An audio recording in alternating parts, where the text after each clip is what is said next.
Ketika kita bertanya, biasanya karena kita tidak tahu dan ingin tahu. Tapi ketidaktahuan kita kadang diasumsikan dengan kebodohan. Tapi itu sebenarnya salah. Jika orang yang suka bertanya dianggap bodoh, lantas orang yang tidak tahu apa-apa dan tidak bertanya-tanya, itu dianggap atau diasumsikan apa? Jadi, apakah itu kebodohan?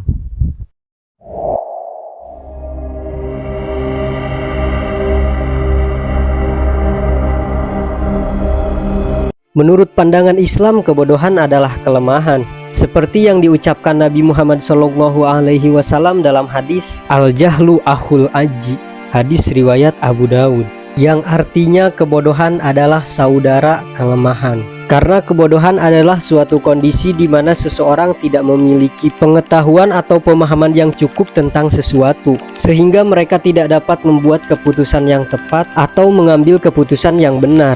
Dan dalam ilmu filsafat, kebodohan atau ignorance banyak didefinisikan oleh filsuf-filsuf, di antara lain Plato. Menurut Plato, kebodohan adalah suatu kondisi di mana seseorang tidak memiliki pengetahuan tentang realitas. Aristoteles, menurut Aristoteles, kebodohan sebagai suatu kondisi seseorang tidak memiliki pengetahuan yang cukup tentang sesuatu, disebabkan oleh kurangnya pengalaman, kurangnya pendidikan, atau kurangnya kemampuan untuk berpikir kritis.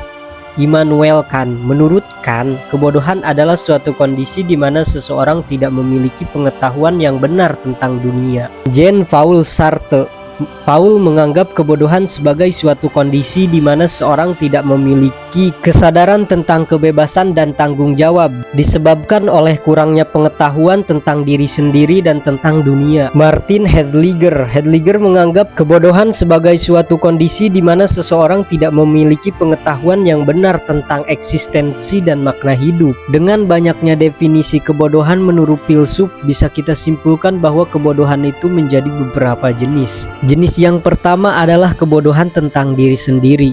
Kebodohan tentang diri sendiri adalah suatu kondisi seseorang tidak memiliki pengetahuan yang benar tentang diri sendiri, seperti tidak tahu kelebihan dan kekurangan dan tidak tahu tujuan dan nilai hidup. Dan yang kedua, kebodohan tentang dunia. Kebodohan tentang dunia adalah suatu kondisi di mana seseorang tidak memiliki pengetahuan yang benar tentang dunia, termasuk tentang sejarah, ilmu pengetahuan, budaya, dan tentang masyarakat. Ada juga jenis kebodohan yang ketiga, kebodohan tentang moral. Kebodohan tentang moral adalah suatu kondisi di mana seseorang tidak memiliki pengetahuan yang benar tentang moral, termasuk tentang nilai dan prinsip moral, tentang etika, dan tentang hukum.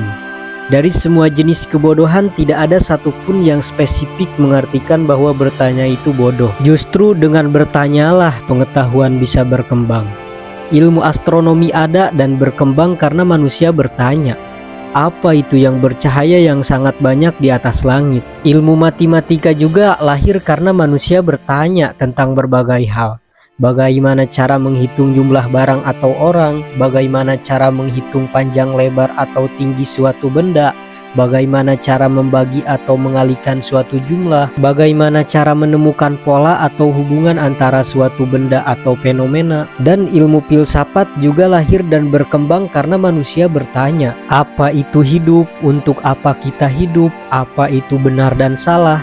Semua konsep-konsep ilmu terlahir karena manusia bertanya. Jadi orang yang bertanya atau banyak tanya itu tidak bisa diartikan bodoh.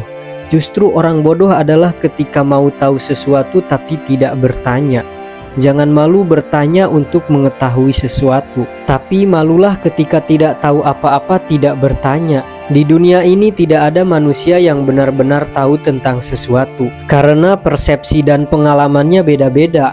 Maka bertanya harus tetap ada di setiap individu, supaya manusia bisa terus berkembang dan maju. Bertanya bukan untuk mencari jawaban yang paling benar, tapi jadikanlah bertanya untuk mendapatkan jawaban yang sesuai bagi diri kita masing-masing.